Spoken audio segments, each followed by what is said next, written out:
Selamat datang di webinar Generation Professional Chapter 5 yang bertema How to Lobbying and Negotiating Professional Salary. Sebelumnya, perkenalkan nama saya Teresia Aprili, mahasiswi Ilmu Komunikasi Universitas Bakri selaku moderator pada webinar kali ini. Baik teman-teman, untuk memulai webinar kita pada siang hari ini, marilah kita berdoa menurut kepercayaan masing-masing. Berdoa menurut agama dan kepercayaan masing-masing, berdoa dimulai.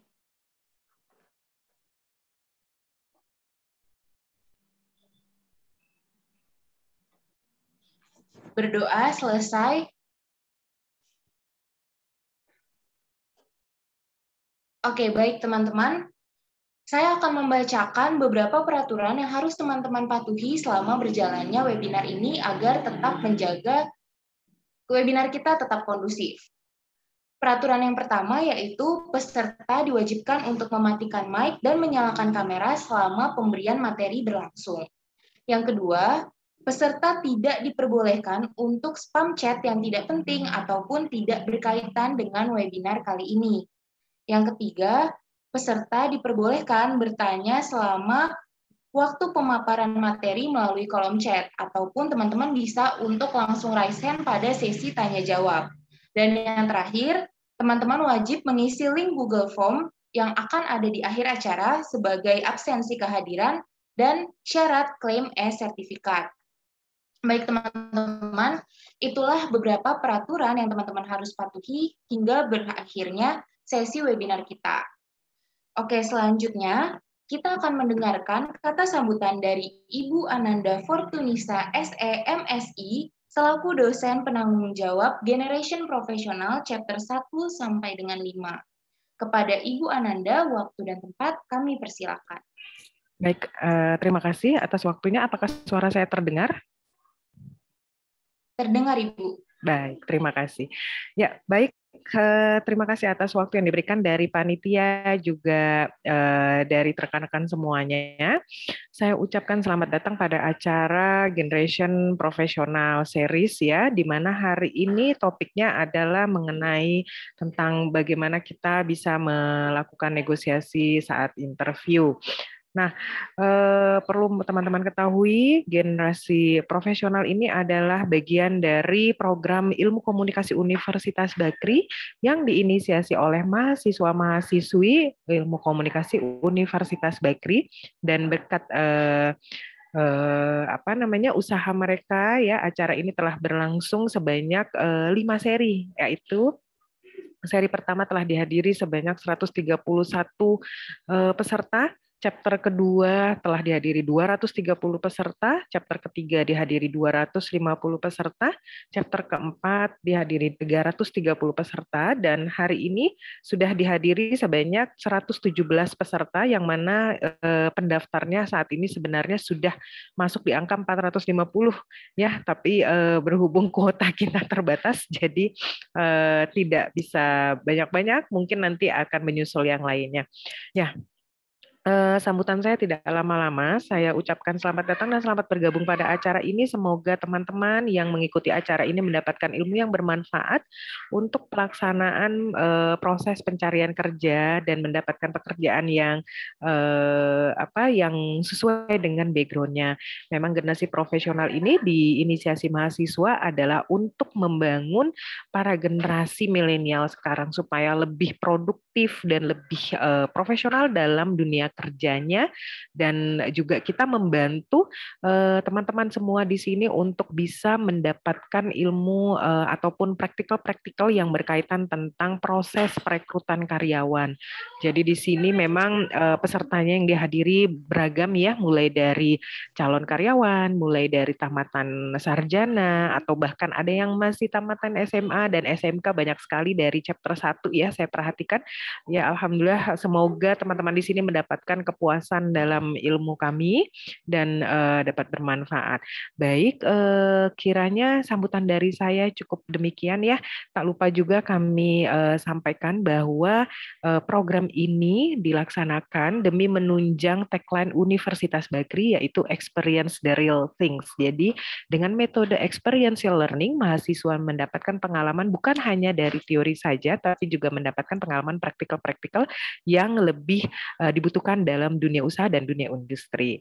Baik, sekian. Terima kasih sambutan dari saya. Saya kembalikan kepada panitia. Wassalamualaikum warahmatullahi wabarakatuh. Kurang lebihnya mohon maaf. Selamat siang. Selamat siang Ibu Ananda. Terima kasih atas kata sambutannya. Selanjutnya kita akan kembali mendengarkan kata sambutan dari Ketua Pelaksana Generation Profesional, yaitu Hamzah Insanul Haq. Kepada Kak Hamzah, waktu dan tempat kami persilakan. Selamat siang teman-teman. Pertama-tama saya mengucapkan terima kasih kepada Prodi Ilmu Komunikasi yang telah memberikan ruang bagi kami untuk melaksanakan Experience the Real Things, di mana kita melaksanakan acara. Dan alhamdulillah selama 5 chapter ini ratusan orang hadir dalam acara kami. Lalu saya juga berterima kasih kepada Pak Ahmed yang telah melakukan waktunya di acara kami sehingga bisa sharing tentang ilmu-ilmu tentang lobby dan negosiasi. Lalu saya juga berterima kasih kepada panitia dan juga volunteer kelas Komdis yang telah melaksanakan tugas dengan sangat baik. Kali ini teman-teman kita akan belajar tentang lobby dan negosiasi, di mana hal tersebut sangat penting di dunia profesional. Kadang kita bingung ketika ditanya soal berapa sih gaji yang diinginkan.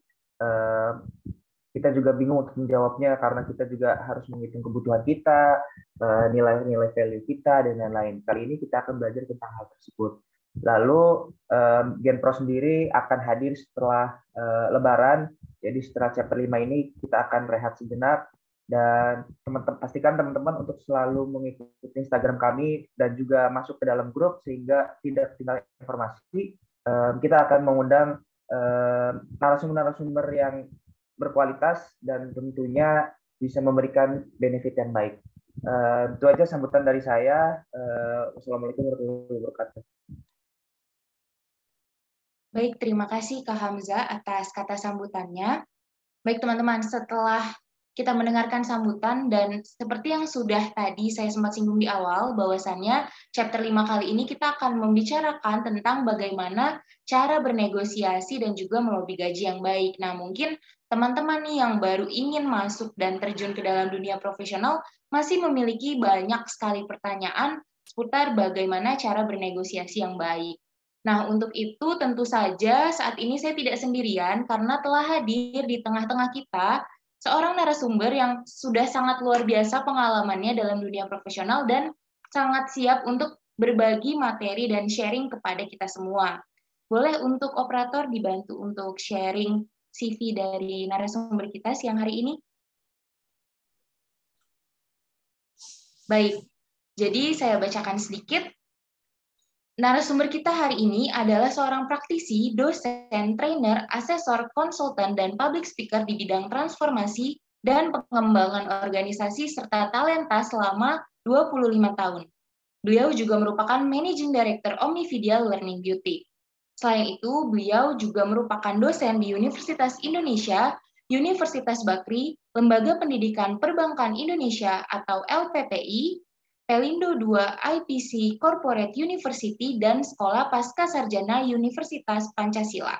Nah, teman-teman, setelah kita simak sekilas perjalanan beliau dalam dunia profesional, tentunya kita dapat melihat kalau beliau sudah luar biasa gitu ya, pengalamannya banyak sekali. Untuk itu, tanpa perlu berlama-lama lagi, marilah kita sambut Bapak Insinyur Ahmad Ramdhani Salim, MMT.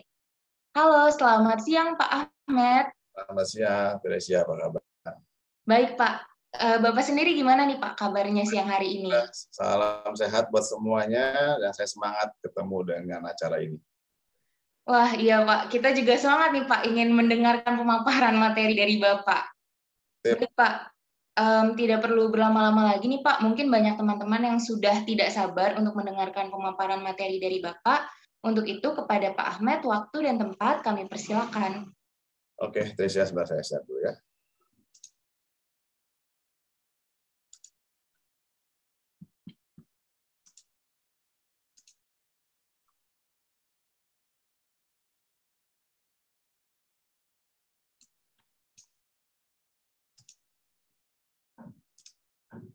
Sudah terlihat jelas, Tres? Sudah, Pak. Oke, suara juga aman suaranya? Aman sekali, Pak. Baik, terima kasih. Bismillahirrahmanirrahim. Assalamualaikum warahmatullahi wabarakatuh. Salam sejahtera buat semuanya. Salam sehat semuanya, dan mudah-mudahan kita semua selalu dalam lindungan Allah Subhanahu wa Ta'ala. Dan acara ini harapan saya juga bisa membantu semua yang hadir di hari ini membangun kesempatan lebih baik lagi untuk dapat pekerjaan atau kesempatan mungkin ya yang lebih baik lagi. Amin. Terima kasih Genpro Hamzah juga tadi menyampaikan sebagai series kegiatan yang saya yakin pasti banyak manfaatnya. Hari ini topiknya bersama saya bagaimana melobi dan bernegosiasi tentang gaji, salary ya untuk suatu karya profesional. Nanti kita akan bahas tuntas. Nama saya Ahmad Ramdhani Salim. Nanti kalau ada pertanyaan atau ada sesi tanya jawab, panggil aja Pak Ahmed. Karena itu panggilan saya di Bakri. Jadi saya menyesuaikan ya Teres ya. Panggilan saya di Bakri Pak Ahmed. Jadi itu. Baik, kalau melihat topiknya, yang hadir hari ini saya membayangkan lagi siap-siap atau lagi proses gitu ya untuk mendapatkan pekerjaan atau mungkin tertarik di luar itu. Saya mau bikin usaha Pak, tapi saya juga pengen belajar, pengen tahu lobby atau negosiasi itu gimana sih. Nah, kita nanti terbuka ya untuk membuka ruang diskusi, tapi memang materi ini saya khusus persiapkan dengan temanya memang kita mau bangun karir profesional.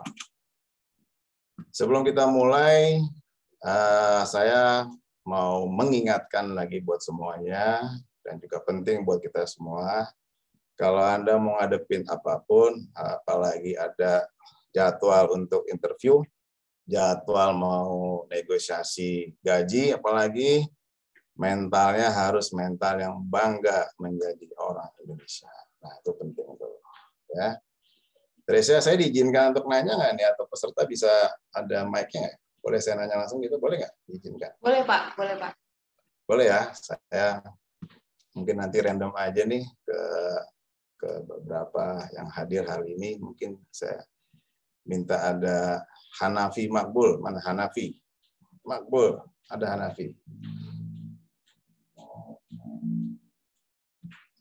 Siang Hanafi. Ada suaranya sudah? Ada masalah mic, saya pindah dulu ke Lailatul. Mas Revi, ada Lailatul? Mas Revi, Lailatul? Kalau nggak ada, saya pindah ke Kukuh. Damar Jati, ada Kukuh? Damar Jati? Halo Pak. Halo Kukuh, di mana Kukuh posisinya sekarang? Kebetulan saya lagi di Magelang Pak. Magelang. Saya mau nanya, Anda bangga nggak jadi orang Indonesia? Bangga Pak, bangga banget Pak. Bangga banget. Boleh kata-kata singkat bangganya tuh kira-kira karena apa? Karena di sini saya bisa lebih menghargai keberagaman. Oke, menghargai keberagaman. Terima kasih Kukuh yang ada di Magelang.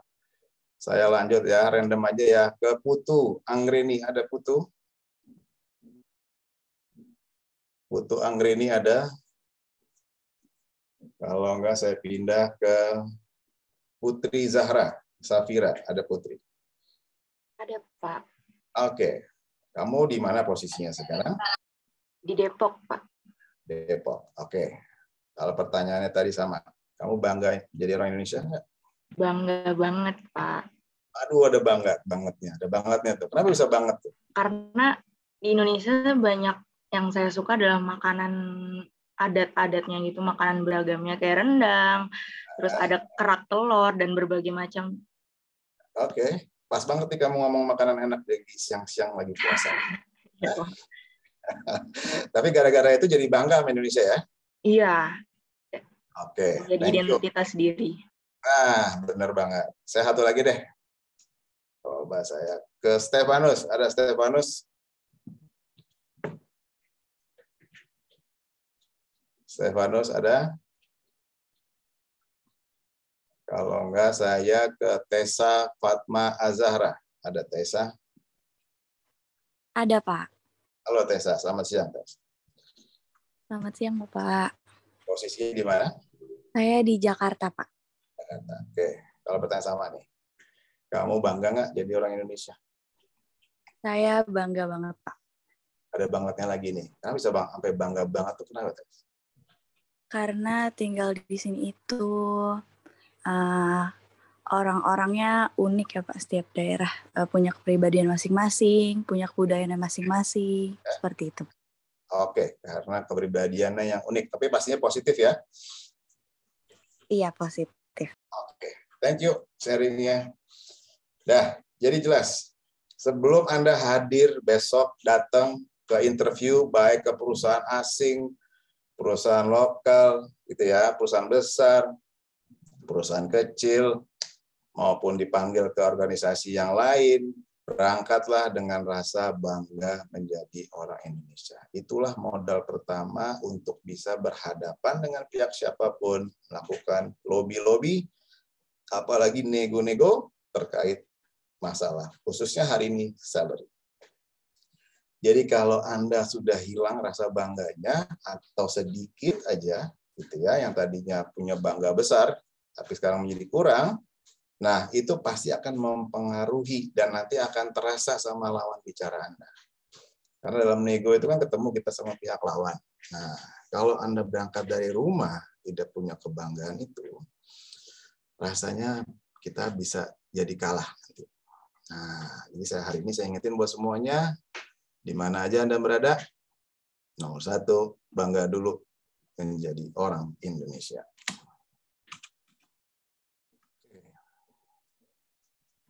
Kalau sebagian besar dari peserta ini masih kuliah atau dulu pernah kuliah, sekarang udah lulus dan cari pekerjaan, tentu kita tahu kehidupan sekolah dan di kampus itu sebenarnya gambaran miniatur corak keragam Indonesia. Anda akan ketemu beragam tadi latar belakang, suku, ya, asal sekolah SMA-nya, agamanya beda-beda, kesukaannya beda-beda. Ya, karakternya juga apalagi. Nah, belajar selama di kampus, belajar selama di sekolah sebenarnya belajar tentang memahami miniatur Indonesia. Maka waktu kuliah kita saatnya untuk berkawan, gitu ya. Kalau Anda banyak berkawan, itulah salah satu modal untuk berhadapan nanti dengan dunia nyata. Anda udah siap dengan orang yang model begini, model begitu, udah aneh-aneh, yang biasa-biasa, yang standar, Anda udah biasa berhadapan dengan segala macam orang. Jadi nanti kalau ketemu pihak yang mau wawancari Anda, orangnya itu mengingatkan teman Anda, jadi Anda tahu cara berhadapannya bagaimana. Kalau Anda ingat, wah ini ya modelnya orangnya ini sensitif, berarti saya harus begini. Itu karena apa? Karena kita banyak berkawan. Jadi model kedua, sebelum menghadapi jadwal untuk nego atau lobby soal salary, sejauh mana Anda sudah kenal karakter-karakter orang di Indonesia. Nah, ini kembali nanti masing-masing ingat-ingat ya, dulunya gaul atau enggak nih selama kuliah. So, inspirasinya apa? Kalau gitu. Kehidupan waktu mahasiswa menyimpan jutaan peluang dan tantangan. Ya, artinya banyak banget peluang. Ya, banyak hal yang bisa didapatkan pada saat Anda menjadi mahasiswa. Mulai dari tahun pertama sampai sudah mau lulus, sebenarnya di tahun-tahun itu banyak peluang. Sekali lagi, kalau Anda apa syaratnya? Lihat yang di bawah. Peluang ini, apalagi peluang kerja, ya, peluang untuk bisnis atau apapun, hanya bisa dapat oleh Anda dan terbuka peluangnya kalau Anda ini aktif berkawan, plus apalagi aktif berorganisasi. Nah, ini jadi PR nih buat semuanya, ya. Saya mau nanya dong ke Sofia. Afni, ada Sofia? Sofia, Afni apa kabar? Ada. Baik, Pak. Sofia di mana posisinya? Di rumah. Oh, lokasi wilayah maksud saya? Oh, di Tangerang. Di Tangerang, oke. Anda masih kuliah atau udah lulus? Masih kuliah, Pak. Masih kuliah. Semester berapa? Kalau boleh tahu. Semester 6. Temennya banyak nggak? Udah sampai semester 6? Banyak, Pak. Banyak. Terus ikutan organisasi apa di kampus?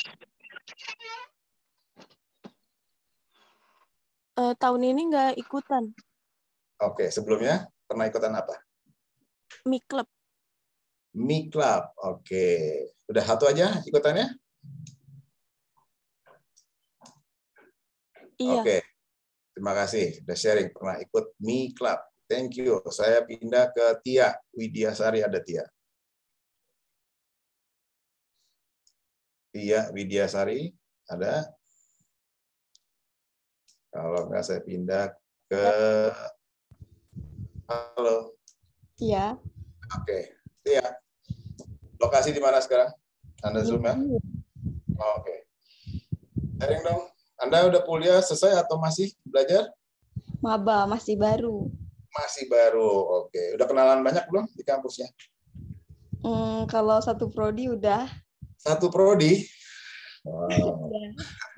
Keren banget itu. Satu prodi kenal Anda atau satu prodi Anda kenal semua? Kenal semua.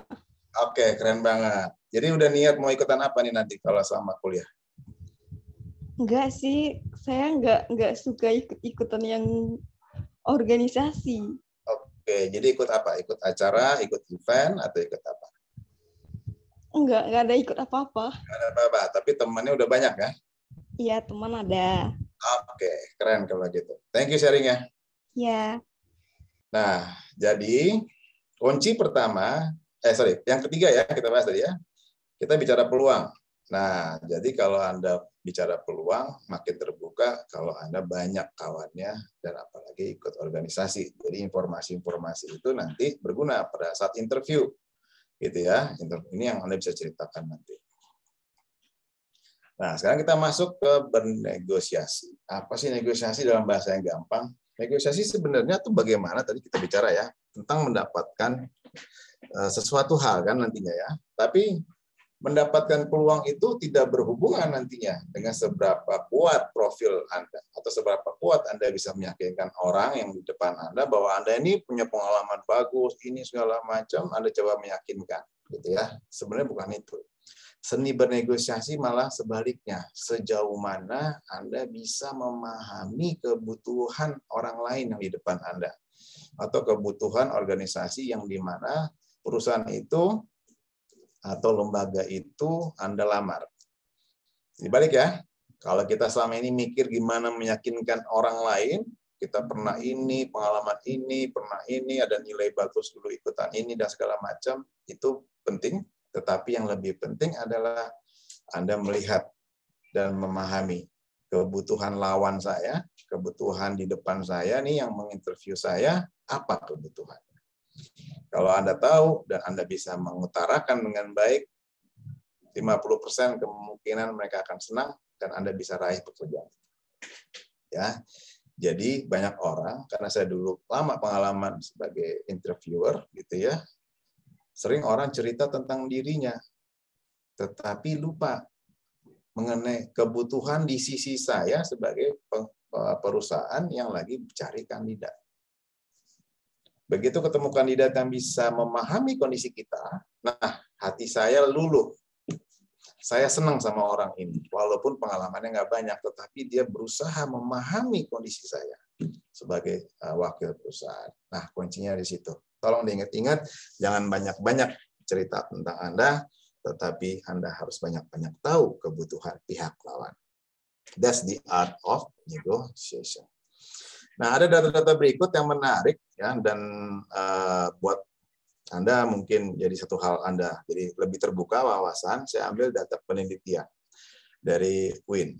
Di Indonesia ini periode rata-rata waktu tunggu tuh waktu nganggur nggak dapat pekerjaan dari sarjana lulus sampai dapat di Indonesia itu rata-rata 1 sampai 9 bulan. Average gitu ya. Jadi wajar kalau habis wisuda nggak dapat pekerjaan, jangan marah. Gitu ya. Tetap ikhtiar, tetap usaha. Karena memang di Indonesia rata-ratanya seperti ini datanya. Ya. Kalau langsung dapat alhamdulillah, tapi kalau sudah lewat 9 bulan tenang aja. Memang rata-ratanya begitu. Ya, dulu saya juga masih ingat baru lulus juga nggak langsung dapat pekerjaan. Ada waktu tunggu kita semua. Nah, inilah mental yang diuji. Seringkali waktu udah dipanggil interview karena kandidatnya udah lama nungguin pekerjaan, jadi kelihatan bahwa dia sangat pengen banget dapat pekerjaan itu, gitu ya, karena udah lama nunggu. Ada sementara yang lain kandidat yang udah lemas, kayak baterai udah habis karena kelamaan nunggu, nggak dipanggil-panggil, begitu dipanggil orangnya udah nggak niat, gitu ya. Nah ini masalah mental nih, masalah nunggu tuh kekuatannya setiap orang beda. Nah di Indonesia rata-rata 1 sampai 9 bulan. Lihat fakta berikut di dunia. Saya sharing lagi. Lihat yang sebelah kiri dulu ya. 8 out of 10. 8 dari 10 perusahaan sebenarnya bersedia membuka pintu untuk negosiasi. Artinya 80% kemungkinan sebenarnya mereka terbuka ruangnya untuk nego. Tetapi 3 out of 10, hanya 3 dari 10 kandidat, istilah gitu ya, hanya 30, hanya sepertiga yang mencoba untuk nego. Yang lainnya bilang, ya saya ikut standar aja, terserah. Tapi sebenarnya pihak lawan yang menginterview Anda sebenarnya siap untuk nego. Sayangnya Andanya yang nggak mencoba, yang berani hanya sepertiga. Itu di dunia. Lihat lagi yang di bawahnya. Kenapa nih mereka enggan? Ya, yang 70%-nya nggak mau. Why don't people push for the salary they want? It's unpleasant. Nggak nyaman ngomongin ini nih, kayaknya kalau nego tuh kayaknya nggak nyaman. 19%, 15% bilang saya nggak pede kalau ngomong-ngomong gaji rupiah tuh saya nggak pede. Ya, 15% lagi bilang kalau pun saya mau berani, saya nggak tahu caranya gimana nego. Makanya hari ini Genpro bikin. Itu datanya. Kita lihat lagi gambar yang paling di samping ini. Pada saat si perusahaan buka pintu untuk, ayo silakan kita nego, pertanyaan berikutnya adalah, berdasarkan gender nih ya, dilihat ternyata wanita kurang berani, cuma 7% yang berani ngadepin lawan. Begitu dia bilang, oke kita nego salary, hanya 7% yang berani, kalau yang pria nih senang banget nih, begitu dibilang nego, oke, 57%. Ini dunia. Jadi saya mendorong semuanya, terutama yang mahasiswi-mahasiswi, ya, yang wanita nggak ada masalah, ya, berani betul begitu perusahaan menawarkan kepada Anda bicara tentang nego salary, maju aja, jangan khawatir, ya. Kalau yang buat yang cowok, Anda harus lebih berani lagi, gitu ya, karena presentasinya jauh banget ini, hanya 7% yang wanita senang untuk menghadapi sesi-sesi negosiasi gaji. Ini data yang menarik secara dunia. Kita lihat di Indonesia sekarang. Kalau bicara angka nih, saya buka datanya yang terbaru ya di Indonesia. Kita lihat dari sebelah kiri dulu. Di Indonesia ini rata-rata gaji karyawan. Rata-rata ya, namanya karyawan ya profesional, 12,1 juta rupiah. Rata-rata di Indonesia 12,1. Jadi pendapatan setahunnya 146 juta. Ini rata-rata. Yang paling rendah di Indonesia pendapatannya rata-rata 3.070.000, paling rendah.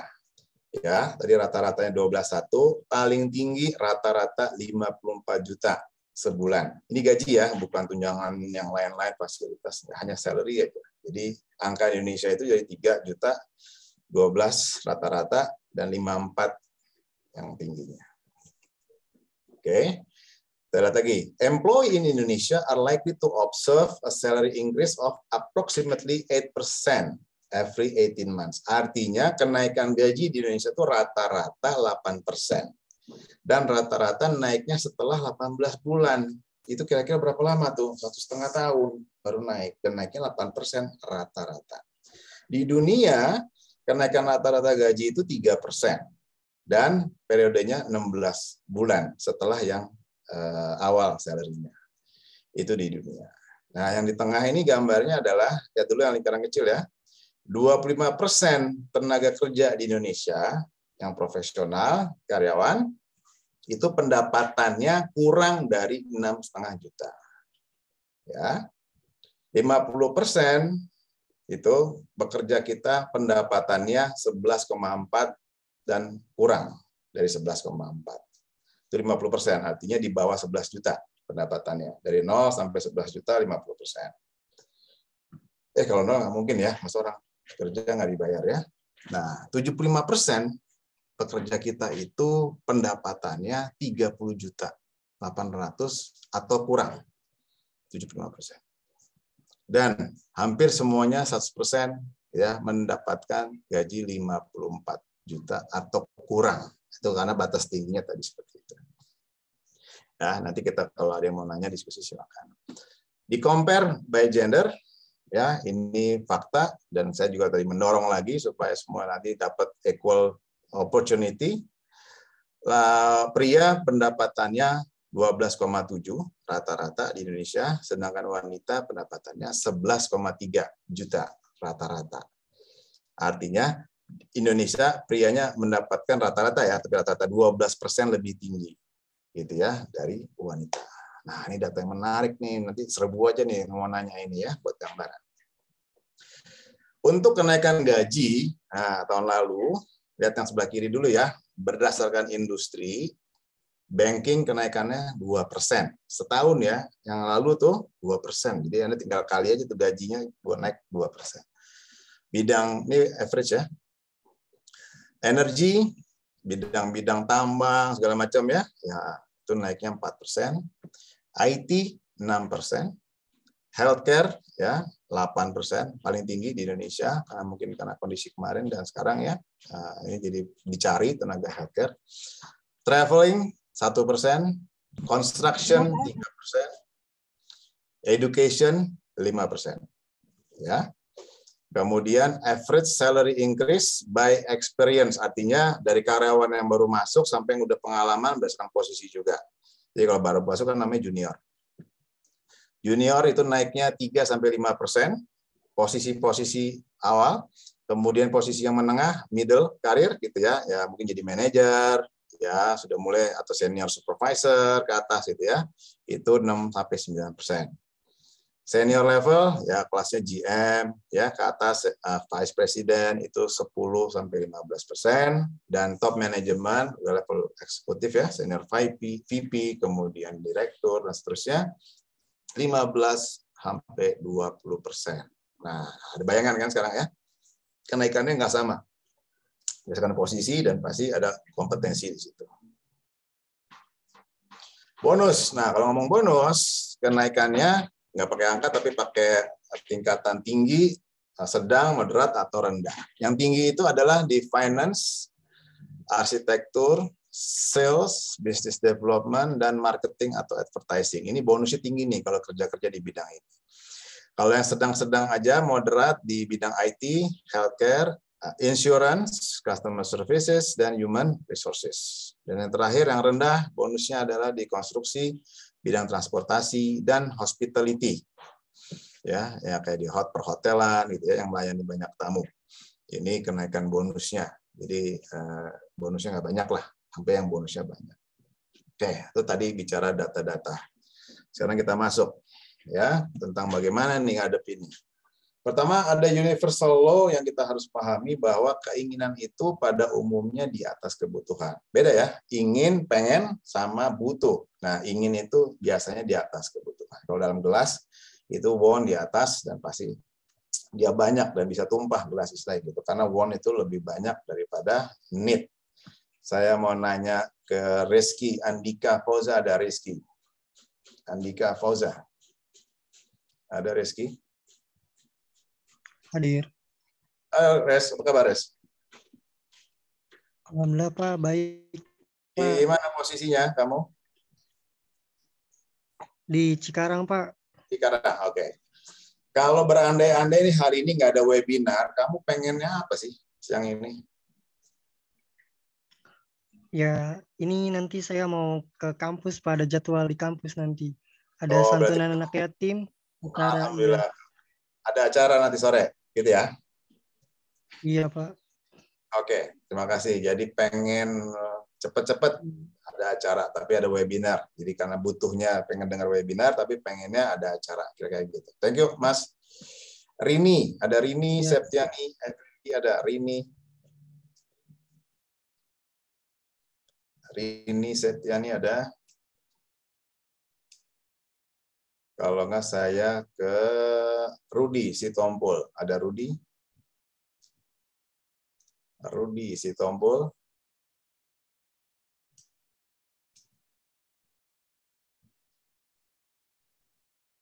Kalau nggak ke Taja. Ada Taja Aurora.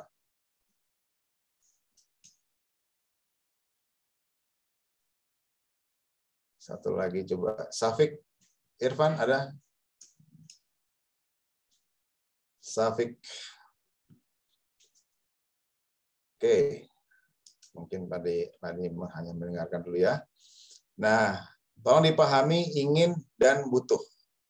Nah, di sini muncul ruang negosiasi, terutama sama diri Anda, gitu ya. Anda mau memenuhi butuhnya Anda atau inginnya Anda. Inginnya sih semua sih gaji tinggi, gitu ya.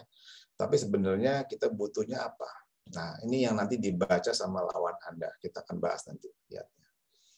Persoalannya adalah dalam kita ketemu dengan pihak lawan atau ketemu dengan orang yang lagi nego sama Anda, ya, yang dari pihak perusahaan, ini pilihan buat Anda. Sudut pandangnya apa nih? Yang pengen Anda tampilkan ke orang lain. Apakah Anda ingin bercerita mengenai segala macam informasi yang sudah lewat, yaitu prestasi Anda yang dulu-dulu nih, Anda ceritain aja pernah ini, pernah itu, pernah ini, segala macam, atau Anda bicara tentang apa yang bisa Anda berikan buat mereka jika Anda gabung di tempat itu. Ya, ini penting. Kira-kira mana yang disukai? Kalau pengalaman saya mau sampaikan ke Anda. Kalau mau cerita tentang masa lalu, tolong jangan banyak-banyak, sedikit aja. Lagian sudah ada di CV Anda. Yang Anda harus siapkan adalah, yang kita juga pengen tahu isi kepala dari kandidat adalah, what can you do for us? Apa yang Anda bisa lakukan buat kita? Itu lebih penting. Dan itu yang bikin chemistry-nya jadi jalan. Tapi kalau Anda cerita yang dulu-dulu, ya prestasi lah, pendidikan Anda, itu terus terang tidak menarik. Yang menarik adalah kalau Anda klop sama kita, karena Anda udah paham kebutuhan dan kondisi perusahaan itu, klop jadinya. Kita ngobrol ke depan. Nah, ini jadi.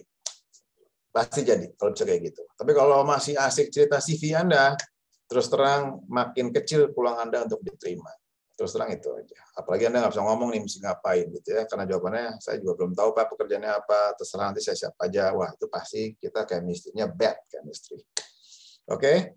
So, your body is present. How about your mind? Past, present, or future?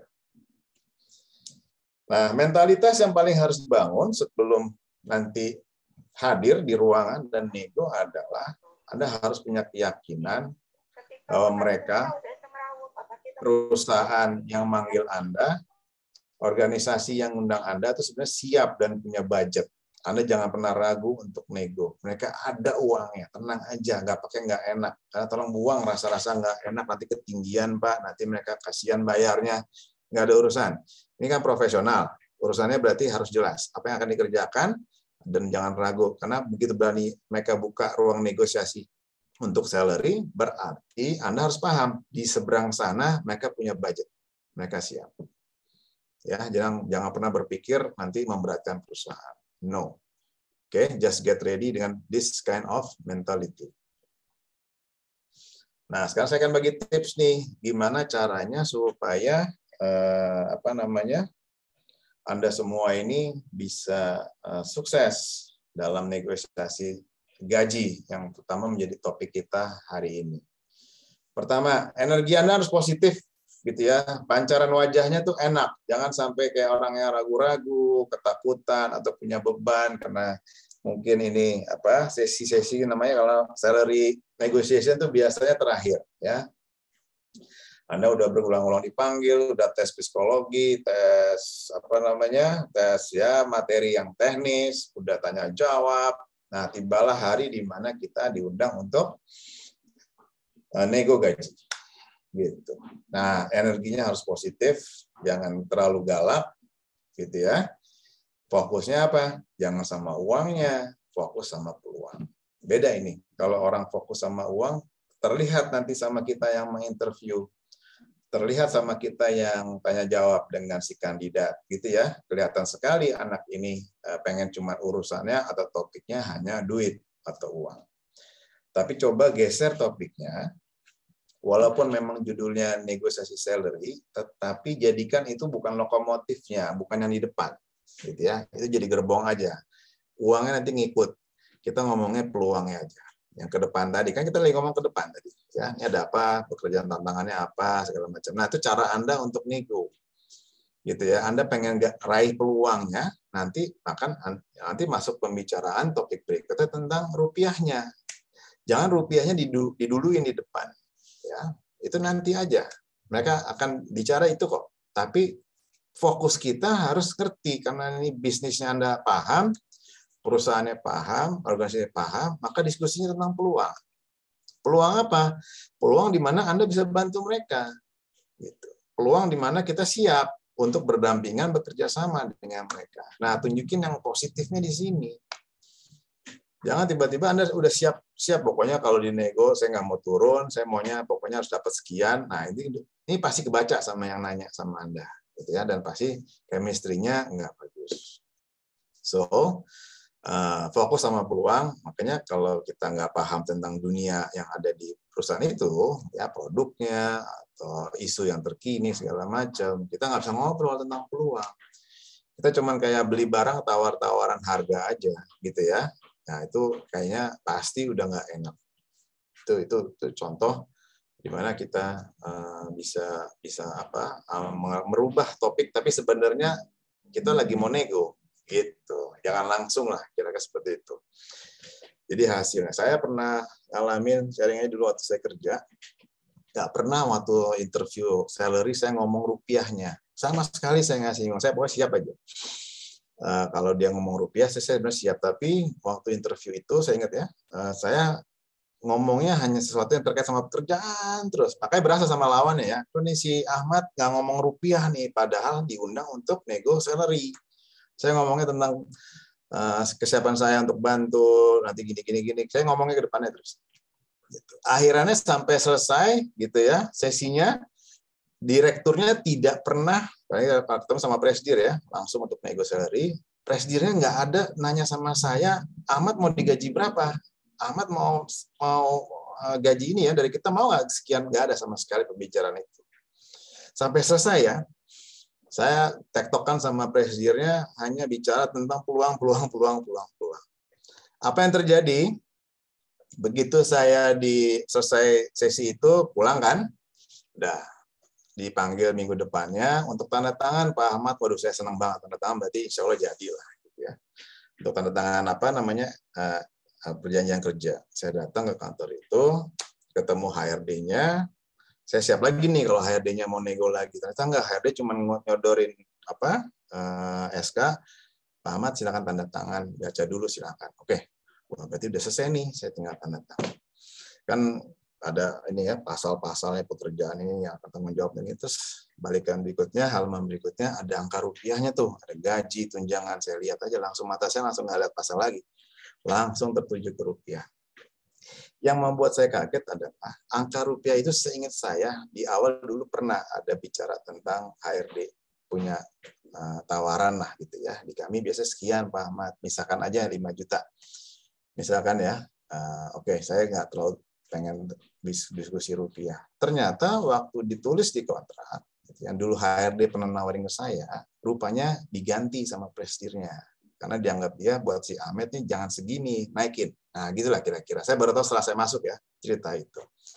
Jadi yang tertulis di SK-nya, saya lihat angkanya udah naik. Bukan yang angka dulu HRD nawarin saya. Ya jelas saya senang dan benar strateginya. Gitu. Saya bikin chemistry yang bagus dengan si presidirnya. Saya nggak ngomong duit sama sekali. Dia jadi juga respect. Dan ujungnya setelah saya selesai mungkin dia buat disposisi.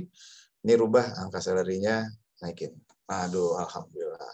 Gitu. Ya, ini udah tinggal Anda jalanin, fokus aja. Ya, Anda coba nanti insya Allah berhasil. Nah, so fokus pada peluang, jangan sama uangnya. Tips number 1. Jelas masalah preparation atau persiapan. Pastikan Anda ini tahu benar detail terhadap update-update terkini dari tempat yang Anda lamar. Ya, dari perusahaan itu, dari lembaga itu. Ya. Anda harus tahu yang terkini itu apa. Bisa browsing boleh, kalau ada kenalan di sana tanya, cari tahu pokoknya gimana update terkini tempat itu. Baik yang terkait dengan teknis, ya, termasuk ya pekerjaan yang kita lagi lamar, misalkan bidangnya tentang itu, ya berarti harus tahu ada apa di sana. Ya, jadi memang ini bekalnya kita untuk bisa dapat chemistry yang bagus sama lawan Anda. Karena negosiasi itu akan jadi jelek hasilnya kalau kita nggak bersahabat suasananya, gitu ya, nggak tektok. Kalau nggak tektok, Anda udah tahu nih pasti hasilnya jelek. Gitu aja. Udah ngerasa nih hati kita udah nggak nyaman, apalagi di sana juga sama, ya pasti mau ngobrol lama mau pendek ya hasilnya pasti nggak bagus. Itu sudah suatu hal yang sudah akan bisa terjadi. Jadi number 1, how about your preparation? Ya jelas cari tahu, kalau perlu dihafalin sama Anda diskusi supaya Anda paham, seolah-olah kita jadi tahu, tapi jangan terlalu tahu banyak, karena itu biasanya nanti jadi bahaya. Tahu sedikit aja, itu lebih baik. Tapi yang penting update. Ya, that's tips number 1. Nomor 2, tipsnya adalah inisiatif. Selama sesi interview, khususnya dengan negosiasi salary, gitu ya, kan salary di akhir ya, tapi sebenarnya kumpulan dari sesi sebelumnya. Attitude atau perilaku yang disenangi adalah mereka yang berani bertanya. Berani bertanya itu sebenarnya lebih disukai oleh kita daripada yang berani menjawab. Nah, ini perbedaannya. Kenapa? Orang yang berani bertanya berarti menunjukkan bukan dia tidak paham, tetapi kelihatan orang ini paham atau tidak. Ya, itu bedanya. Ya, jadi jelas. Ya. Kalau yang bertanya itu bukan berarti nggak paham, itu teori yang salah. Ya, kita ini yang profesional, kalau ada kandidat nanya, kelihatan orang ini paham atau enggak. Ya, kalau kita kasih kesempatan bertanya, apalagi kalau di kelas ya, kalau saya dosen itu pasti tahu, yang paham itu pasti yang nanya, bukan yang nggak paham. Kalau yang nggak paham pasti dia diam, dia akan diam, karena nggak tahu mesti ngomong apa, nunggu deh. Nah, kalau udah kayak begini posisinya, Anda nggak usah doa yang macam-macam lagi. Kemungkinan kecil Anda akan dapat pekerjaan itu. Kecil peluangnya. Jadi kita paling senang profesional ketemu kandidat yang benar-benar bisa bertanya with the right question. Ya, kalau kandidat bisa nanya kayak gini ke kita, udah jelas, hati saya akan senang. This is the right one. Karena dia berani bertanya dan kelihatan isi otaknya ini dia paham. Dibandingkan kandidat yang kayak siap-siap aja nunggu kita tanya. Apalagi nggak ditanya ngejawab. Wah, ini yang over nih, kita udah pasti nggak suka. Nggak ditanya malah pengen ngomong. Ya, nah ini kalau kayak gini tolong direm, karena kita nggak suka orang yang berani menjawab. Lebih baik yang kita senangi berani bertanya sama kita. Clear ya? Bedanya nanti dipahami sedikit nih sama Anda, atau nanti bisa nanya sama saya. Yang ketiga, masalah respect. Ingat, kebiasaan kita dalam pembicaraan di dalam dunia profesional atau di sosial, bedakan. Ya, kalau lagi interview, lagi nego gaji, jangan potong pembicaraan lawan. Karena kita pengen cepat-cepat merespon, dan sepertinya udah tahu nih bakal nanya ini. Jangan pernah lakukan ini, karena kalau udah pernah, Anda mencoreng kira-kira nama baik Anda sendiri, atau sikap Anda yang tadinya baik, tapi gara-gara Anda menyela pembicaraan, memotong pembicaraan lawan, ini berarti tandanya Anda tidak respect sama orang itu. Dan kalau ditanya sama mereka, tolong respon pertanyaan yang singkat aja jawabannya. Jangan panjang lebar. Pengen nerangin, tapi nggak usah nerangin. Di dunia profesionalisme tidak perlu menerangkan. Get to the point. Ya, nanti kalau ada sesi lagi sama Gen Pro, kita bicara tentang professional attitude, menarik. Jangan jawab panjang lebar. Get to the point, ya, with the right statement. Dah, selesai. So you give respect to get respect. Tips yang keempat tentang value atau nilai. Value Anda, nilai Anda ini sebenarnya kelihatan gitu ya. Sama orang lain, bukan daripada senioritasnya Anda atau lamanya Anda bekerja. Misalnya sebelum ini pernah bekerja lah, nanti juga sama ya kalau Anda pindah kerja. Oh, saya udah pengalaman sekian tahun di sini. Terus terang kalau ngomong tahunnya tidak bernilai di dunia profesionalisme, tidak ada urusannya, tidak ada hubungannya lamanya Anda. Yang berhubungan dan kita senang adalah apa yang telah Anda hasilkan. Itu yang diceritakan, itu yang ditulis di CV. Jangan tahun sampai sekian tahun, di sini sekian tahun, itu nggak penting. Terus terang itu buat administrasi penting, buat kita yang profesional, apalagi pimpinan perusahaan, they don't like this kind of information. Ya, what they do like is, what is your achievement? Ceritakan tuh achievement-nya Anda. Nggak usah ngomong udah sekian tahun, nggak penting sama sekali. Jangan pernah bangga dengan lamanya waktu Anda bekerja sebelum ini, ya. Jadi di skip tahunnya, tonjolkan hasilnya, gitu ya. Dan hasilnya juga kalau Anda merasa pantas untuk ditunjukkan, kalau memang ini nggak punya value, ya jangan, simpen aja, gitu ya. Jadi jangan ngomong tentang berapa lama atau senioritasnya Anda tunjukkan. Nanti ini mentalitas yang berbeda, karena kita bicara dunia profesionalisme ya. Bisa di pemerintah, bisa di swasta, di mana aja profesionalisme kan ada. Jadi kita nggak mau adu tua-tuaan di sini, kita nggak mau adu senioritas, yang kita mau adu, yang kita mau lihat, sekali lagi, performance atau kinerja Anda menghasilkan apa. Nah, itu nanti yang Anda ingat-ingat, Anda punya penghargaan, pernah ikut proyek yang menghasilkan ini, gitu ya. Jadi proyeknya ditulis, tapi output proyeknya yang lebih diterangkan, gitu ya. Jangan tulis yang lain. Itu yang nanti di statement CV-nya yang dikeluarkan itu yang menarik buat kita mau nanya. Beneran waktu itu bikin ini. Nah, itu yang buat kita menarik gitu ya, bukan lamanya. Nah, Anda nggak akan ditanya soal itu, soal lama-lama itu nggak akan. Jadi this is a very important fokus ya buat semua agar tahu bahwa tolong singkirkan masalah sudah lama bekerjanya tuh nggak bernilai sama sekali. Tips yang kelima, suasana. Ini penting nih, kita harus pintar-pintar. Karena tadi saya tanya, banyak temennya nggak? Pernah ikut organisasi nggak? Karena kelihatan nanti sama kita yang panggil kandidat, kalau nggak pernah ikutan organisasi, itu kelihatan sekali.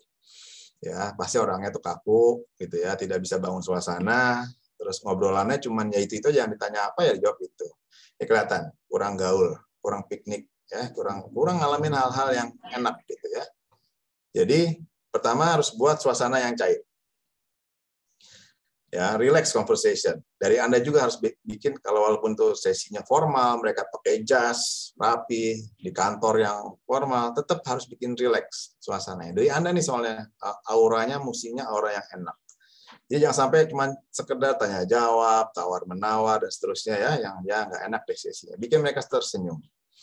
Ya, saya pernah sharing di beberapa kesempatan dulu, saya ada kesempatan di interview, ya bayangin, dikasih waktu 15 menit paling maksimum setiap kandidat. Saya nomor 3 atau nomor 4 atau saya lupa urutan dipanggilnya. Yang pertama masuk 15 menit keluar, yang kedua 10 menit keluar dengan wajah tegang semua keluar dan cerita di dalam, wah katanya gue dibantai orang asing semua, ada 5 orang ngomong Inggris, nggak ada yang bisa bahasa Indonesia, terus kita kayak terdakwa.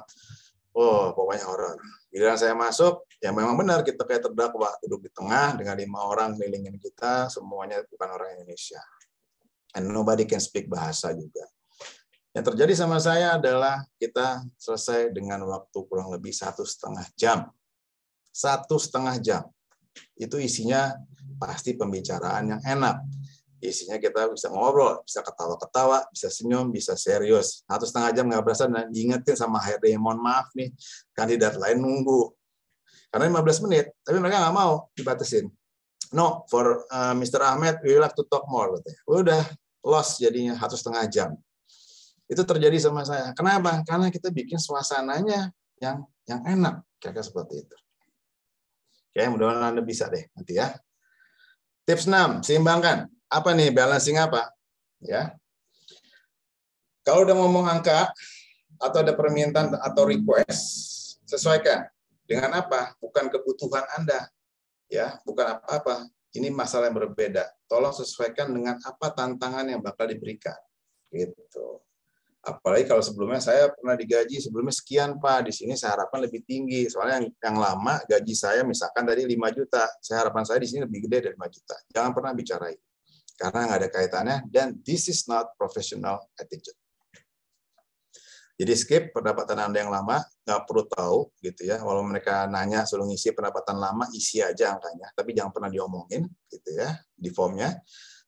Anda ngomong sesuai dengan tantangan. Ini saya merasa angkanya sekian. Gitu, enak. Dengan peluang di depan, segala macam, saya punya permohonan bisa digaji sekian. Nggak pakai nggak enak, omongannya langsung. Gitu. Yakin tadi pertama, mereka punya budget, tenang aja. Jadi jangan basisnya dari pendapatan lama dengan pindah pengen tinggi. Nah, itu udah mentalitas uang. Ya, bukan peluang. Jadi jelek banget.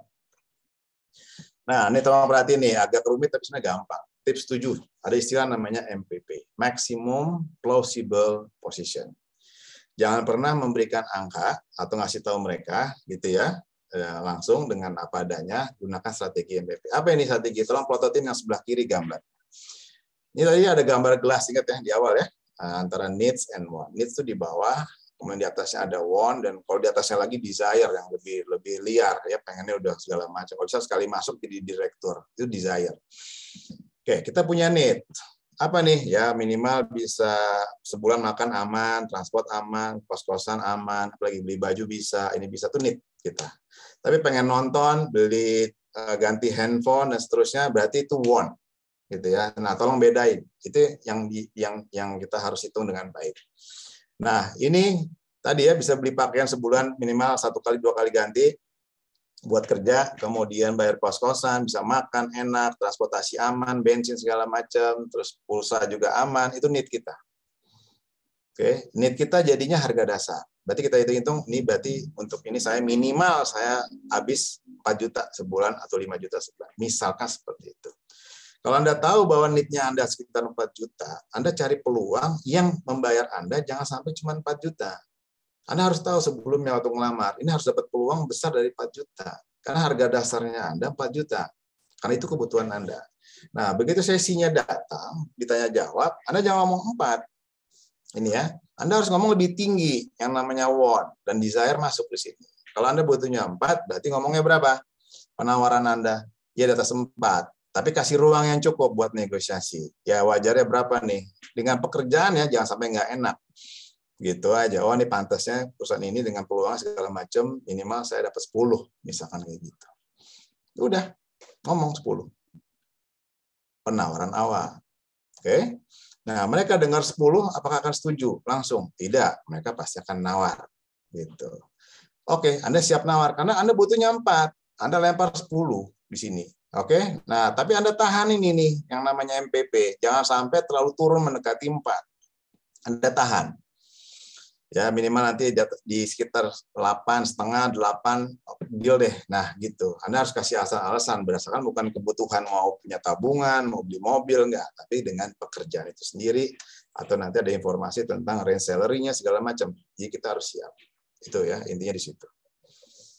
Jadi kalau Anda sudah deal sama mereka, misalkan dealnya jadi 8 juta, 7,5, 7, nggak ada masalah. Itu berarti lawan merasa berhasil menawar Anda dari 10 sampai 7. Dia happy dong, untunglah buat dia. Dari 10 turun ke 7, untung buat lawan. Tapi sebenarnya Anda juga untung. Karena kan mereka nggak tahu harga dasarnya.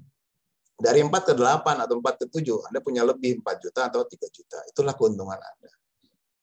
Dalam nego sebenarnya logika berpikir kita dan logika berpikir lawan sebenarnya ada di sini.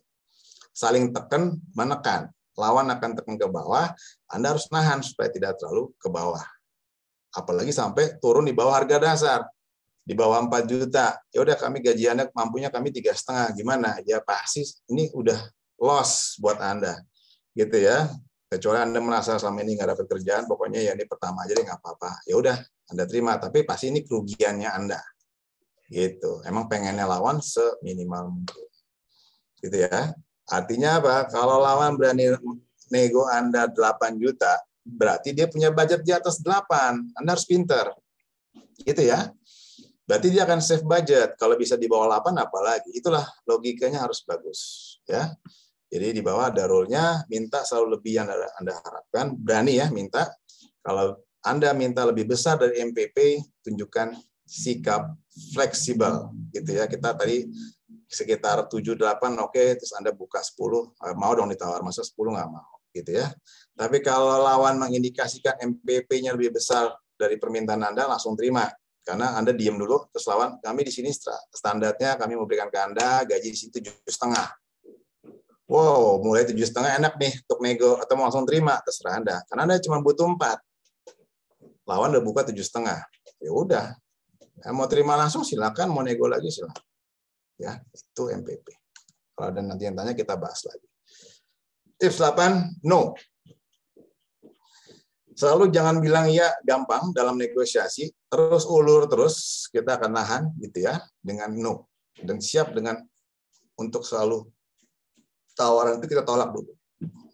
Ya. Tapi nanti kita sepakat. Itulah orang negosiator yang bagus gitu ya. Tapi cara nolaknya juga diplomatis, bukan nggak mau nggak setuju gitu ya, kurang nih gitu, bahasanya bagus ya. Oh, ini karena tanggung jawabnya besar, Pak. Ini boleh nggak kita bicara angka baru, Pak? Jangan segitu.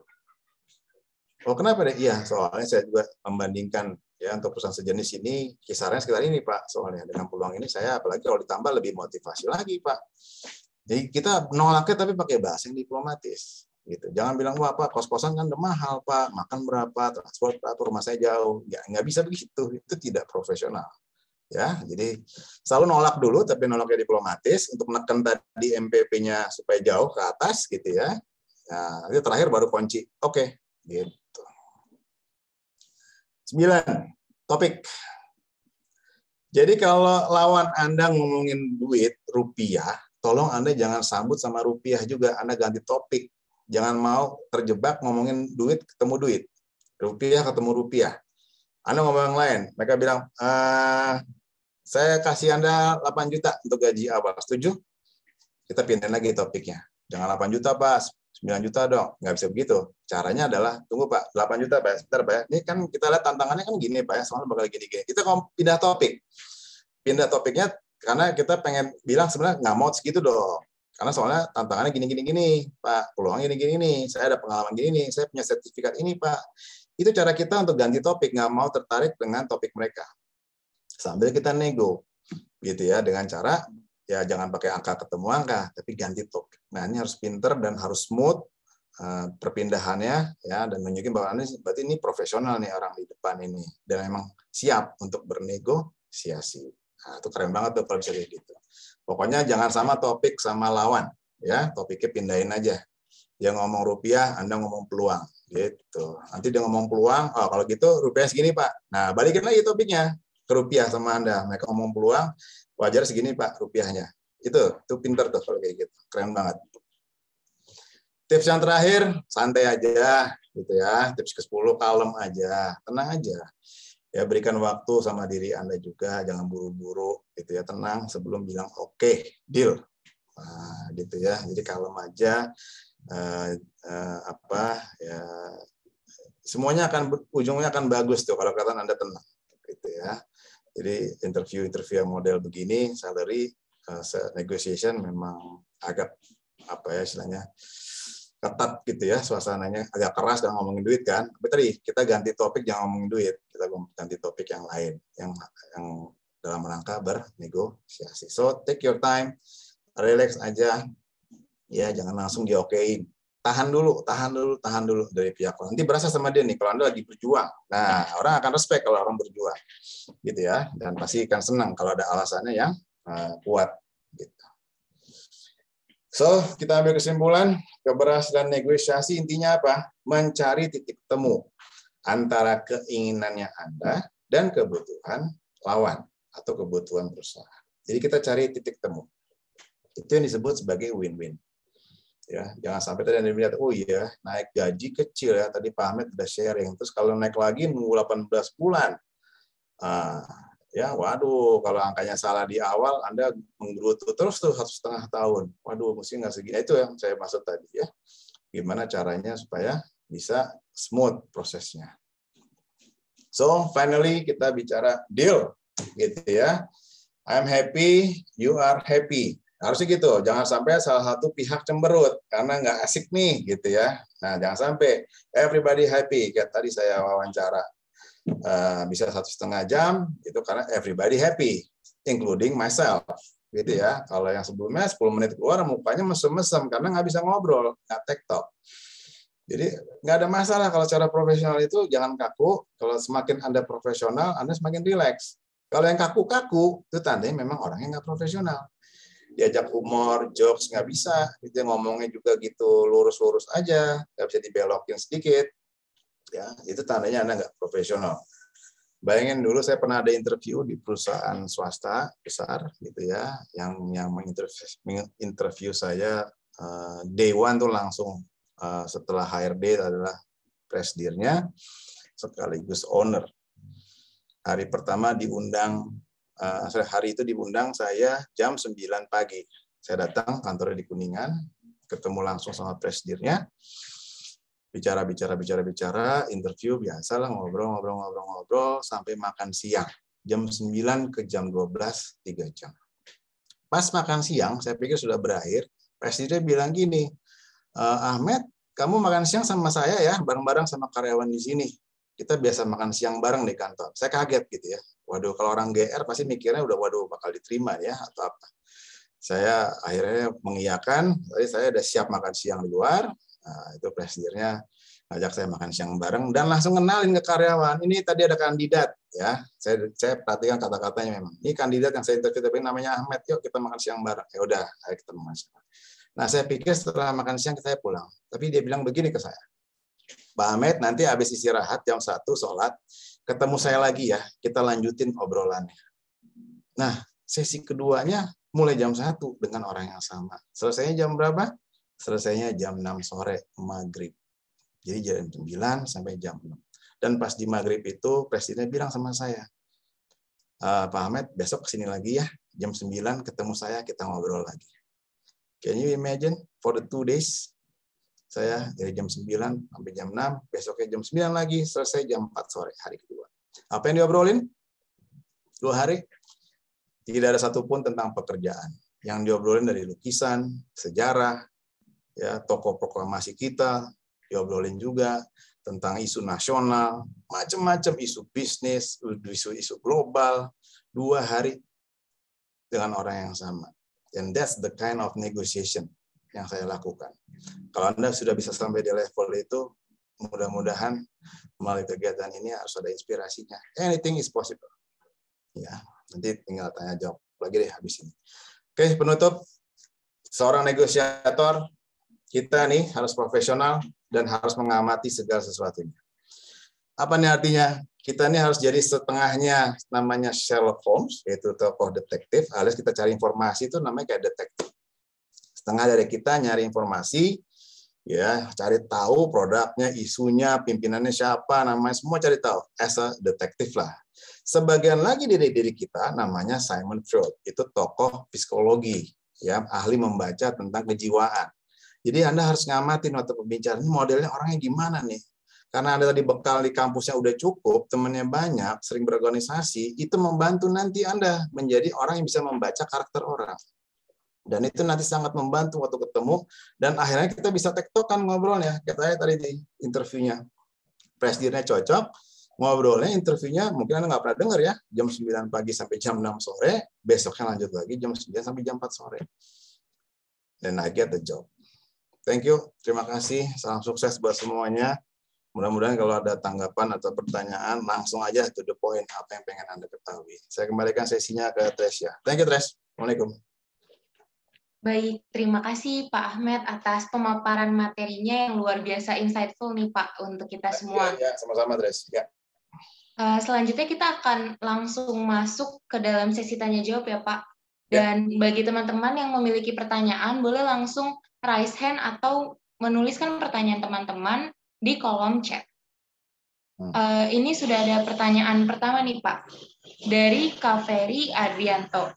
Mohon tanya Pak Ahmed, bagaimana dengan beberapa tawaran yang memberikan patokan dengan UMK? Siapa tadi namanya? Sorry. Kaveri, Pak. Ya, benar Pak. Kaveri. Bagaimana tawaran yang memberikan patokannya UMK. Udah, kalau gini sih kelihatan kelasnya dari si lembaganya, gitu ya. Ya, Fer ya. Berarti Anda harus tahu nih, reputasi atau lembaganya mungkin menghargai orang dengan, mohon maaf ya, standarnya yang kecil atau murah. Jadi bonafitnya suatu lembaga juga Anda harus cari tahu dulu, gitu ya. Jadi kalau Anda datang dan mereka mulai dengan angkanya angka UMK, berarti kalau Anda mau masuk di situ, Anda harus berani juga, gitu ya, 2-3 kalinya untuk negosiasi. Kalau Anda niat mau kerja di situ, tempatnya bagus, kok nawarnya segini, berarti dia memang mau save budget, Fer. Mana Ferry? Ada mic-nya nggak? Nyalain Fer, kalau ada. Ya, Fer. Jadi mereka tuh punya budget kalau tempatnya bagus ya. Karena kalau perusahaannya mungkin ya kantornya di ruko atau apa, jadi Anda tahu ya wajar lah gaji segitu. Tapi kalau perusahaannya mentereng, terus salary-nya diawali dengan angka yang sangat rendah, berarti ini tough negotiation, gitu ya, tough. Berarti Anda harus jangan jatuh mental. Nah, ini berarti ini dia punya budget tapi dia pelit, kira-kira gitu ya. Serang lagi, gitu ya, dengan peluang. Anda nggak tertarik sama angka UMK-nya, Anda ngomong peluang, ngomong ini segala macam, Anda berjuang dengan punya bekal apa nih, sertifikat Anda, pengalaman Anda, tadi ya, portfolio Anda, bikin mereka malu bayar segitu. Gitu aja. Tapi kecuali Anda butuh uang, nggak ada pilihan lain-lain ya, kita nggak diskusi. Tapi kalau Anda mau berjuang, karena memang tempatnya bagus, Fer, you have to fight, gitu, Fer. Oke, itu jawaban dari saya. Karena mereka punya budget sebenarnya, cuma pelit. Baik, terima kasih Pak Ahmad atas jawabannya. Tadi kebetulan Kak Ferry-nya mengabarkan nih Pak, katanya masih dalam perjalanan. Tapi kalau dia mau tanggapin boleh ya, silakan aja, Fer. Itu Fer dari saya, Fer ya. Jadi apa ya, Fer? Kamu jangan jatuh mental, emang adu mental, Ferry, di dalam proses negosiasi gitu ya. Kamu juga lihat dulu tempatnya bagus nih kok segini nih. Berarti dia memang tough negotiator. Dia mulai MPP-nya dihajar tadi ya, gambarnya saya dari bawah kebutuhan kamu, bahkan dia nggak mau rugi gitu, Fer. Ya, jadi kamu harus angkat MPP-nya agak jauh ke atas. Good luck, Fer. Baik, Pak Ahmad. Selanjutnya ini kita akan beralih ke yang sudah raise hand dulu nih Pak. Ada Gemela Zuniga. Boleh untuk Kak Gemela langsung saja on mic. Siang, Pak. Halo, siang. Ya, saya mau tanya ya Pak mengenai salary bagi fresh graduate gitu Pak. Kondisinya saya memang fresh graduate Pak, tapi punya pengalaman kerja selama 8 bulan. Tapi kalau secara umum itu kan belum dapat vaklaring ya Pak, surat pengalaman. Nah itu kan, tapi kan tetap saya tulis di CV seperti itu kan karena memang pengalaman saya. Nah ketika saya di offer gaji misalkan UMK, kalau saya posisinya di Palembang itu 3,3 seperti itu Pak. Okay. Dengan job desk yang ABCD, kalau waktu itu saya pengalamannya jadi admin pajak di satu retail gitu kan Pak. Yeah. Kemudian saya mau ngelamar lagi di bagian yang sama seperti itu. Lalu tapi apa ya Pak? Gajinya tetap UMK. Okay. Gajinya sama seperti itu Pak. Yeah. Tapi dia itu ragunya di saya karena ilmu yang saya dapat itu belum full seperti itu Pak. Jadi bagian PR-nya saya tahu, PPH-nya saya nggak dapat ilmunya Pak.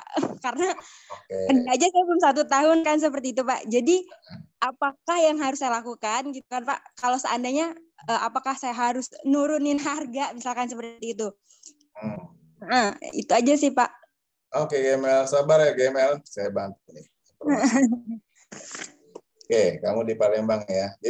Jadi ya kalau masih 8 bulan terus terang kita belum ada sesuatu ya, Gemel ya, yang bisa kita ceritakan banyak. Kalau tadi apalagi saya bilang tampilkan achievement atau apapun. Apalagi kamu ngelamarnya di tempat yang sama ya Gemel ya, betul ya? Di tempat yang sama ya? Kalau tempatnya beda Pak, cuman bagiannya tuh ya sama Pak, posisinya. Bagiannya posisinya sama, sorry ya, sama. Jadi kamu sebenarnya sudah tahu ya untuk posisi-posisi ini kalau nggak ada lompatan ya perbedaan maka angkanya akan berkisar di situ-situ aja gitu ya. Plus kamu cari tahu S1-nya di sana umumnya memang seberapa sih? Ada nggak informasi kamu pernah cari tahu gitu ya? Yang nggak ada pengalaman lah, nggak aja itu ya. Nah, berapa angkanya di sana? Itu kamu harus cari tahu tuh. Harus cari tahu dari teman yang kerja atau udah pernah masuk, itu informasinya fresh banget. Nggak usah detail deh, temannya tanya, lo berapa sih kira-kira? Gitu aja. Ada gambaran buat kita satu. Nah, untuk bisa tadi kamu bilang, wah saya nggak dapet ilmu yang tadi tuh Pak, belum. Ya terus terang kalau gitu, ambillah waktu setahun atau kurang untuk yang belajar hal baru itu supaya kamu siap-siap ancang-ancang lagi ya ini game. Oke? Saran saya, selesaikan dulu setahunnya dulu dengan hal yang baru tadi, atau kamu siap belajar walaupun upahnya agak sedikit, nggak bisa banyak di dompet kamu, gitu ya, nggak apa-apa. Tapi anggap ini investasi ilmunya. Gitu Kemal dari saya, ya. Tapi jangan kelamaan. Oke, kamu siap-siap di situ punya lengkap portfolionya. Good luck, Kemal. Thank you, Pak. All the best, ya. Ambil aja dulu buat di awal, nggak apa-apa. Oke, Tres. Ya, baik. Terima kasih, Pak Ahmad. Selanjutnya nih ada pertanyaan lagi nih, Pak, dari Lutfia Sungkar. Mohon izin bertanya, Pak, saya tidak mengikuti organisasi sama sekali selama kuliah. Hanya mengikuti event tertentu saja, Pak. Apakah ada solusi lain supaya bisa berlatih membangun suasana walau tidak mengikuti organisasi? Terima kasih, Pak Ahmad. Oke, Lutfia, kamu orangnya ramai atau pendiam? Mana, Lutfia? Mic-nya ada?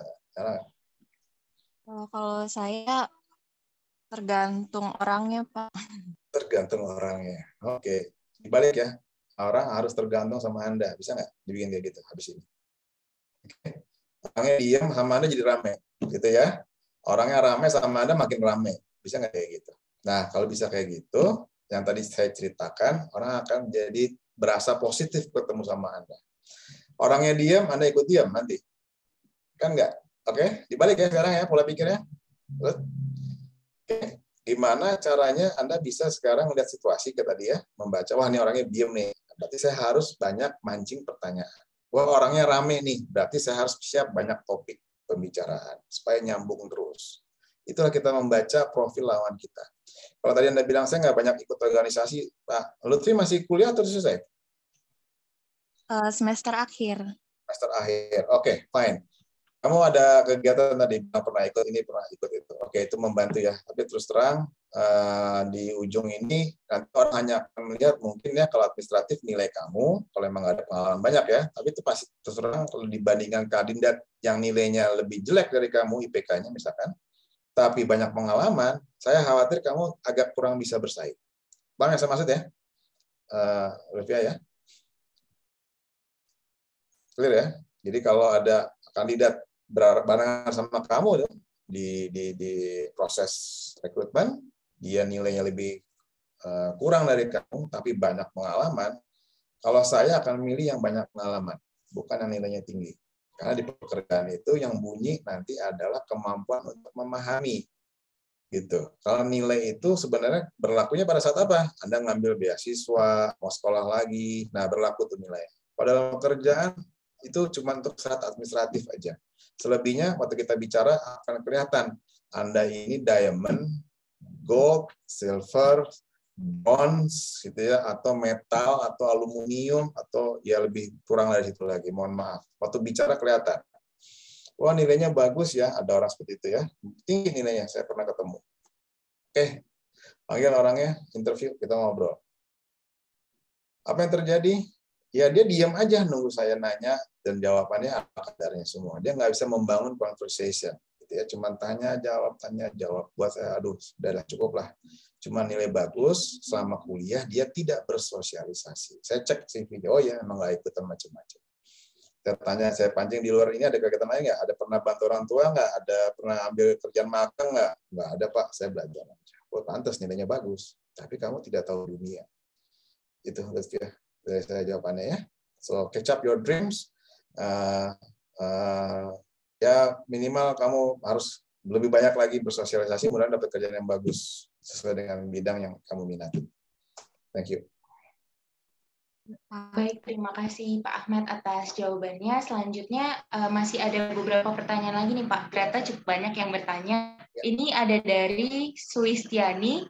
Pertanyaannya, Pak, bagaimana jika dalam berdiskusi terjadi debat yang masing-masing pihak kuat dengan argumentasinya dan punya dasar sendiri-sendiri? Gimana, Pak, cara penyelesaiannya? Oke. Jadi ngotot-ngototan ya, gitu ya, kira-kira ya, agak keras. Kitanya harus ngalah. Itulah ngalah buat menang. Ya, jadi jangan makin keras, karena kalau udah diskusi keras, terus terang menunjukkan diskusinya tidak beraura profesional. Kalau profesional itu diskusinya penuh senyum, penuh ketawa, gembira. Nah, itu profesional situation. Tapi kalau tegang, ya ngotot-ngototan, itu tidak profesional. Dua-duanya, dari interviewernya, yang perusahaannya orang yang nggak profesional, yang kandidatnya sama kelakuannya tidak profesional. Jadi dua-duanya ini penuh emosi, penuh rasa yang mungkin hanya dirinya aja yang penting, berarti menunjukkan, mohon maaf, dua-duanya tidak profesional. Kalau yang profesional, dia baca di depan orang yang ngototan, dia ngalah dulu. Dia lihat dulu, dia fur, gitu ya, dia kasih waktu, dan kemudian dia kasih alasan yang rileks aja. Tapi sebenarnya nggak setuju, gitu ya, dia balikin lagi ke orang itu. Ya istilahnya bahasa gampangnya, masa segini aja sih berani nawarnya gitu ya. Anda perusahaan bagus, untungnya banyak, tantangannya besar. Kalau saya cuma segini doang. Tapi pakai bahasa yang lebih halus, diplomatik.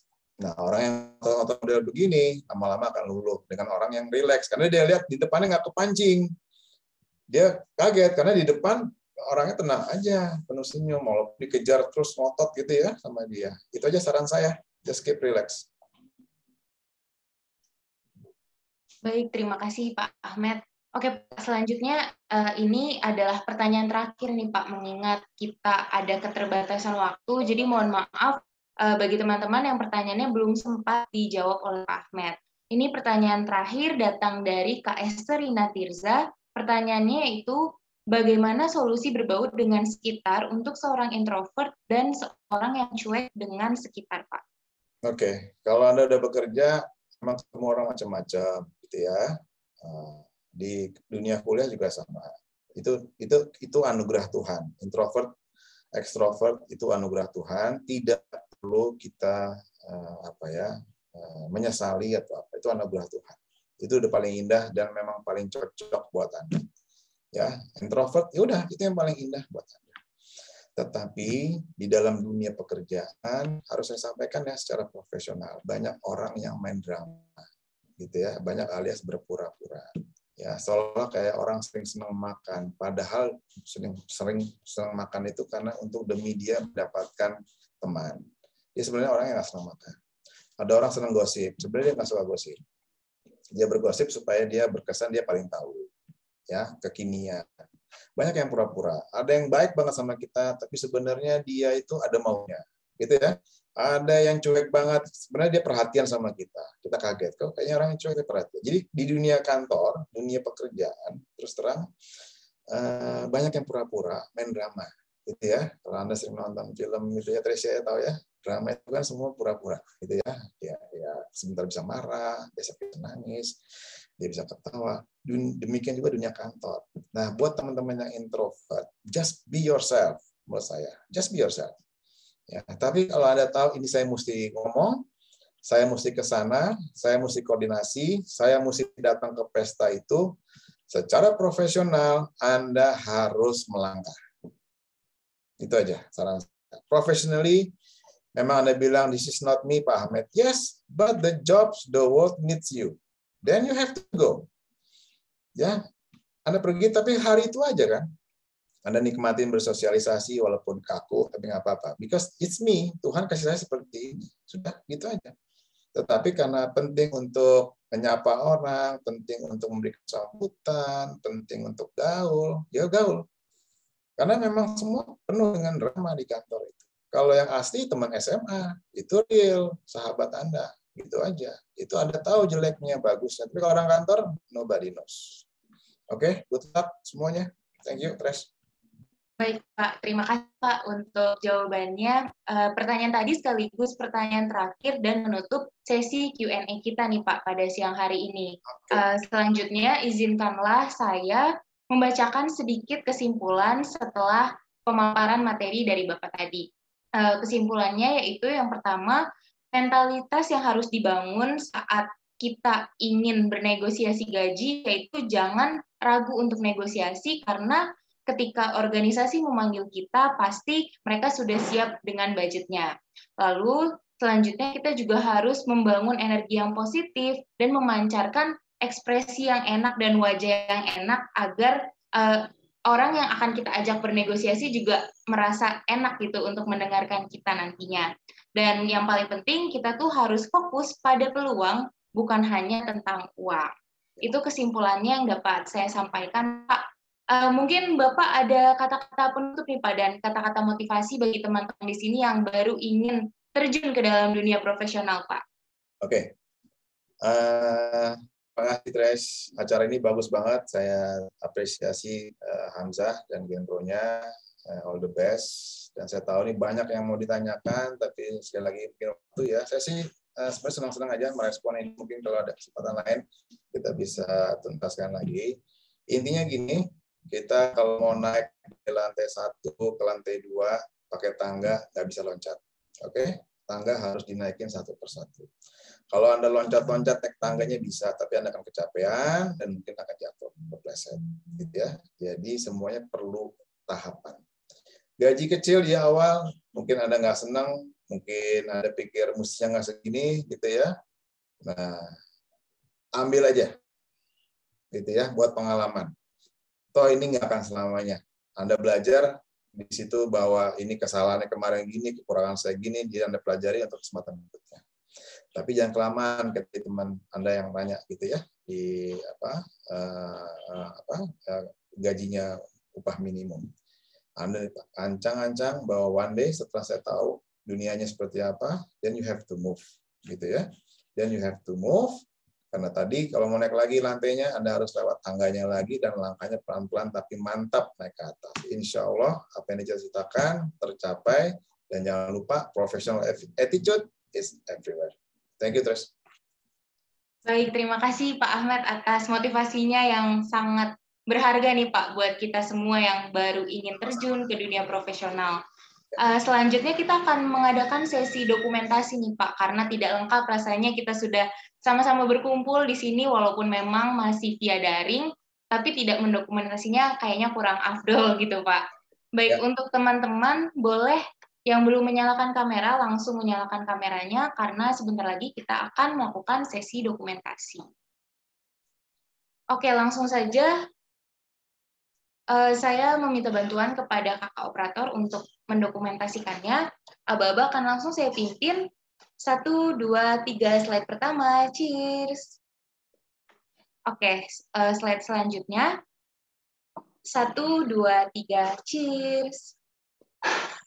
Slide selanjutnya, slide ketiga, 1, 2, 3, cheers. Oke, baik teman-teman, sesi dokumentasi telah selesai. Selanjutnya, saya ingin mengucapkan terima kasih yang sebesar-besarnya kepada Pak Ahmed yang telah bersedia untuk menjadi narasumber kita pada siang hari ini. Semoga Bapak senantiasa diberikan kesehatan, juga diberikan kabar baik Pak, karena telah membagikan materi yang sangat berharga nih bagi kita semua. Saya juga ingin mengucapkan terima kasih kepada seluruh hadirin yang sudah menyempatkan hadir pada webinar kita kali ini. Dan untuk menutup webinar kita akan bersama-sama membacakan doa.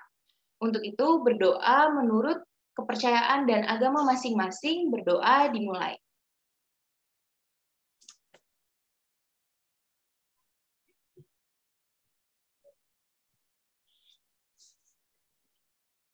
Berdoa selesai. Oke teman-teman, tidak terasa ternyata kita sudah berada di penghujung acara webinar kita pada siang hari ini. Semoga ilmu yang telah disampaikan oleh Pak Ahmed dapat berguna bagi kita semua. Dan jangan lupa bagi teman-teman untuk mengisi link Google Form sebagai absensi kehadiran dan syarat untuk klaim e-sertifikat yang ada di kolom chat. Lalu juga jangan lupa untuk mengikuti dan memfollow Instagram @generation.professional untuk mendapatkan informasi terkait webinar selanjutnya dan juga untuk mengetahui tips-tips terkait dunia profesional. Baik, saya Teresia Aprili mewakili seluruh panitia yang bertugas mengucapkan terima kasih dan sampai jumpa di webinar selanjutnya. Terima kasih teman-teman semua. Terima kasih Pak Ahmed. Sama-sama Teresia semuanya, Hamzah. Sampai ketemu lagi. Semua sukses ya semuanya. Amin. Amin. Terima kasih, Pak. Ya. Izin live saya.